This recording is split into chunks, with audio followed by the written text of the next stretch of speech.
Hello, beautiful people. Welcome back again to my channel. It's been a while, guys. It's been a while. Um, I'm glad that I'm back. Expect more content from this page, okay?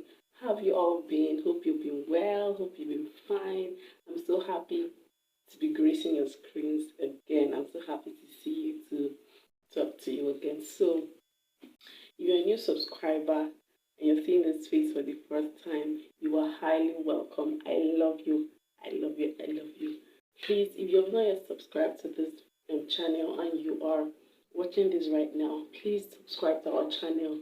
Please just click on the button. It's not hard. Just click on that button that you are seeing there, and turn on the notification bell so that whenever I post new videos, you will be the first to know. All right.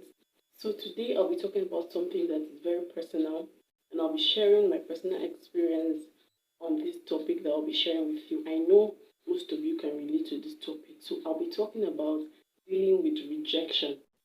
I've been thinking about this for a long time, dealing with rejection.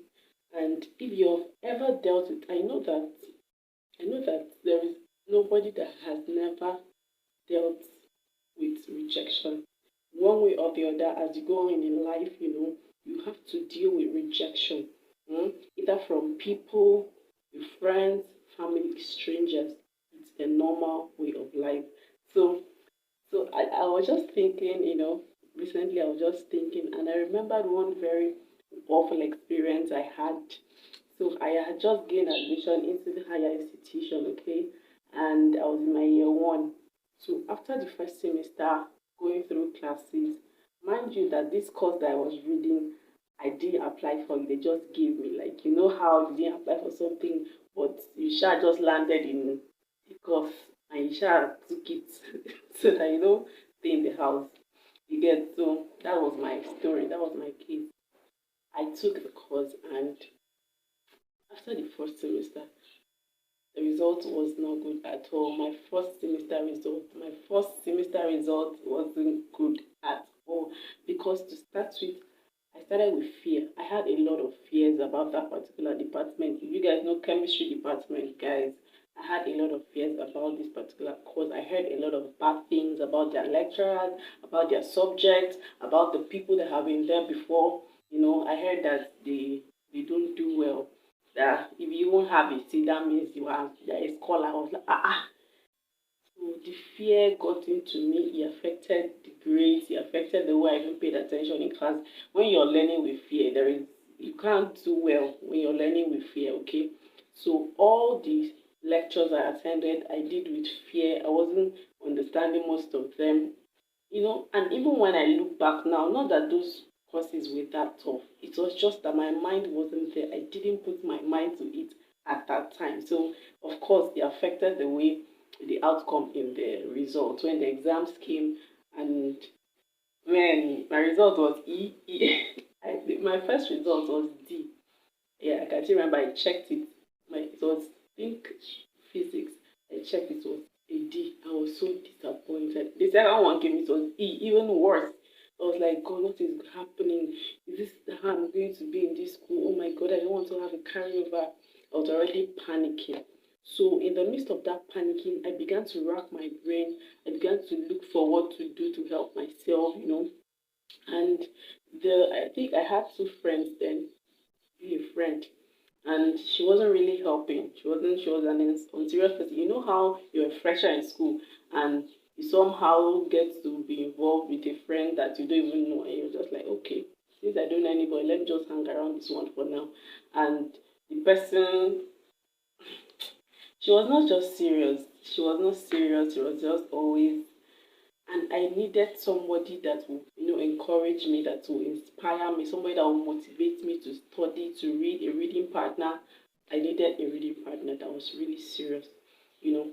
And I began to scout for one. And when I, found I found out that one of my colleagues, a girl, I won't mention her name here, she was doing really well. I checked her results and she was like the only person that had an A. I was like, okay, who is this person? checked her name and I was like, who is this person?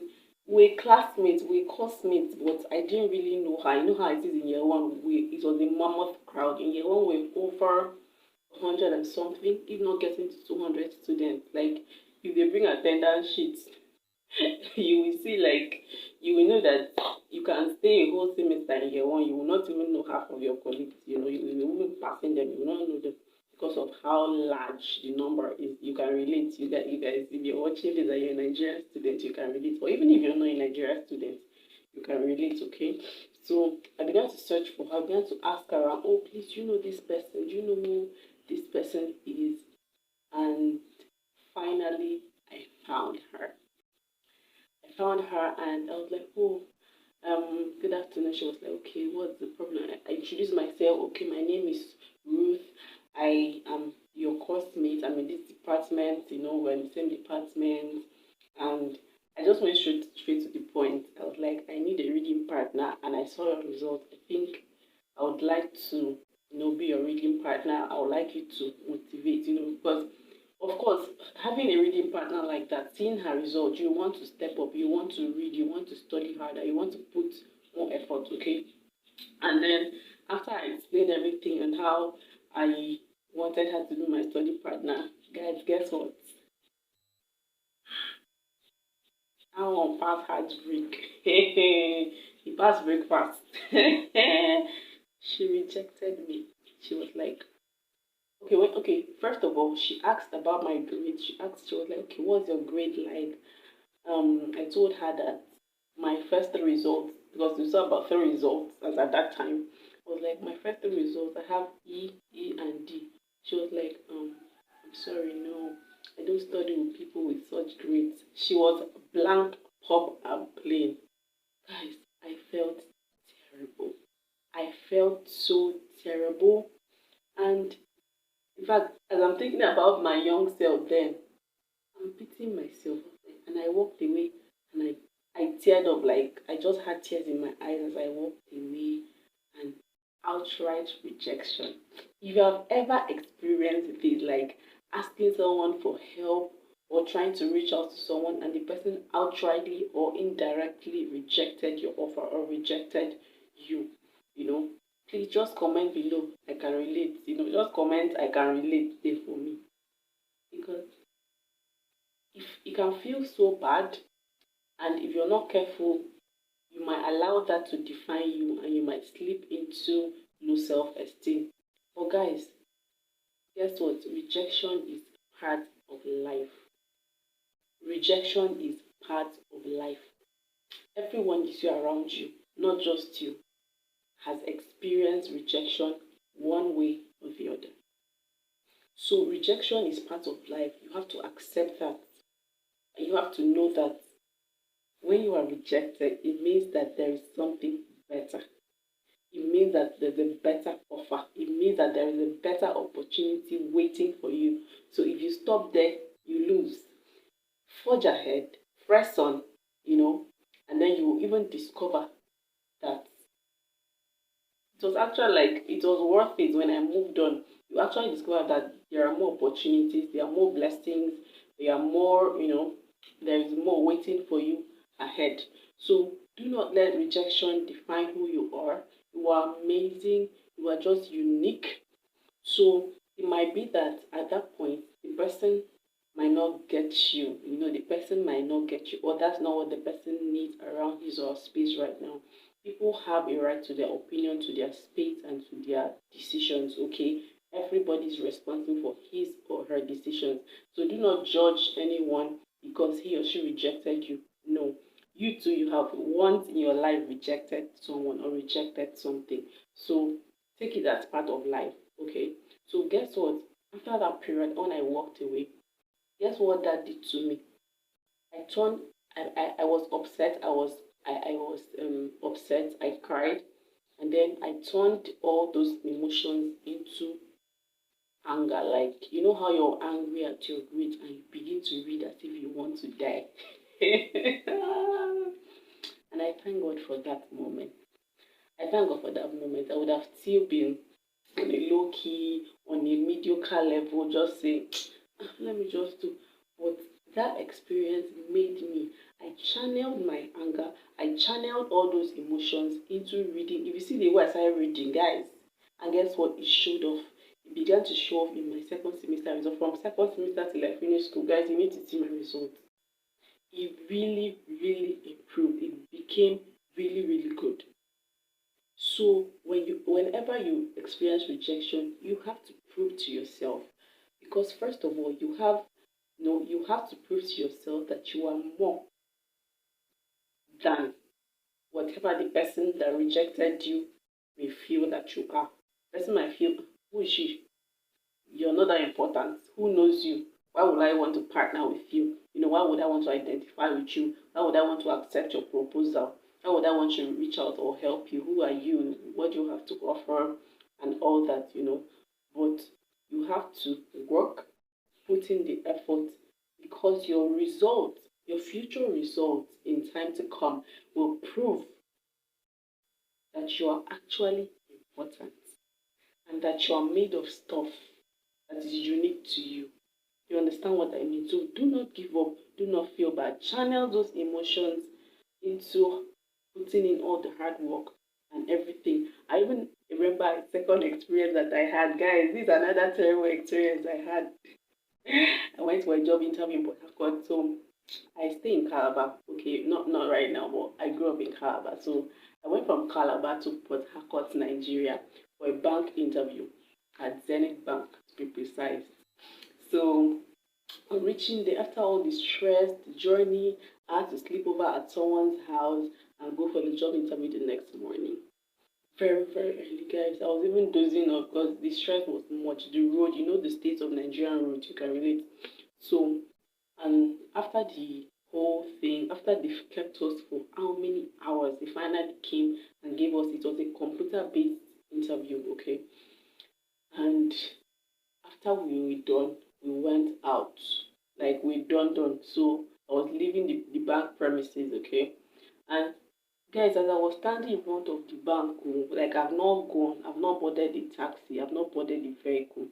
As I was standing in front of the bank to get vehicle to where I was going to, I just received the text message on my phone there and then that, oh, sorry, you're not qualified for the job.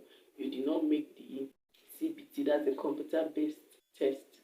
Ah, is it not too soon? Is it not too fast to just reject me like that? You no go wait, me I go house, go chop something, before I go fall down. If you see, I felt so terrible. I felt so terrible. I called my dad, I called my friend, and he was like, don't worry, this is just your first job interview. It will get better, it's normal.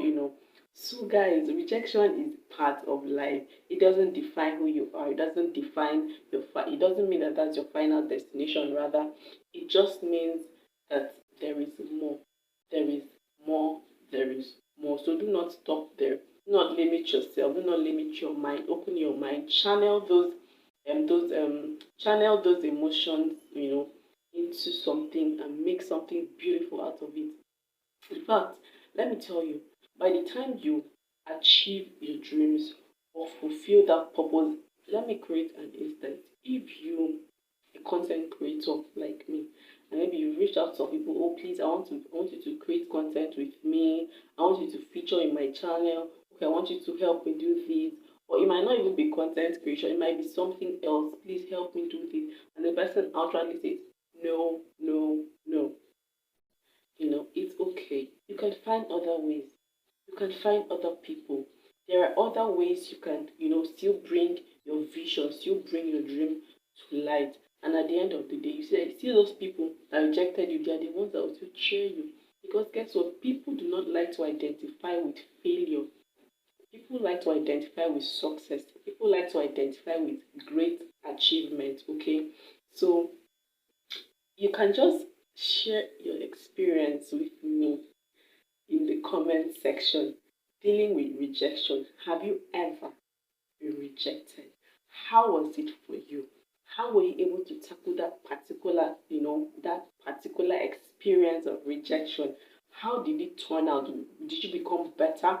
Did you become hateful? Did you become resentful? So share with us, share with us, share with us. So guys,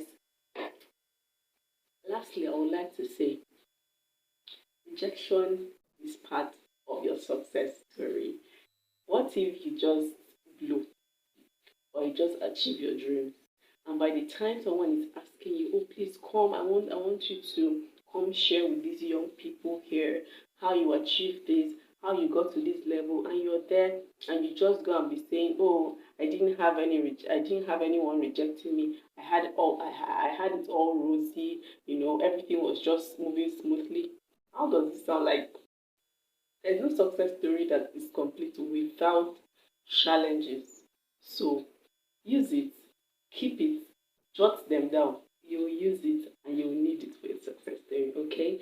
So this will be the end of this video. I didn't intend for this video to be long, but if you enjoyed this video, or if you got value in any way, what am I saying? If you got value in any way, just give it a thumbs up and drop your comments down below. Subscribe and stay tuned for more interesting content. Alright guys, that'll be all for today. Have a lovely day.